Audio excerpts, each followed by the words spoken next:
vamos a ver cómo hacer un treble crochet en tejido, que sería en español un punto alto doble o vareta doble. En inglés es treble crochet. Estas son las abreviaturas.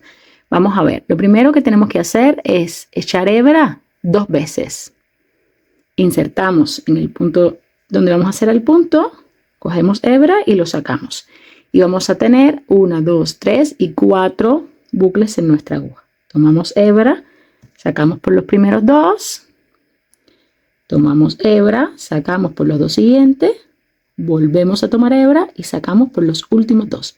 Es un punto que es más alto. Aquí tenemos el punto alto y el punto alto doble o treble crochet es un punto más alto. Repetimos.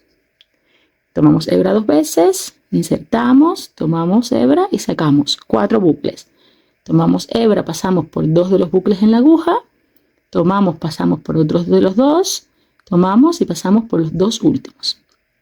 Y así tenemos lo que en inglés se llama treble crochet, en español punto alto doble. También este punto tiene un nombre diferente en el inglés de Reino Unido y en inglés de los Estados Unidos. Y en castellano, en español, sería punto alto doble o doble vareta o vareta doble.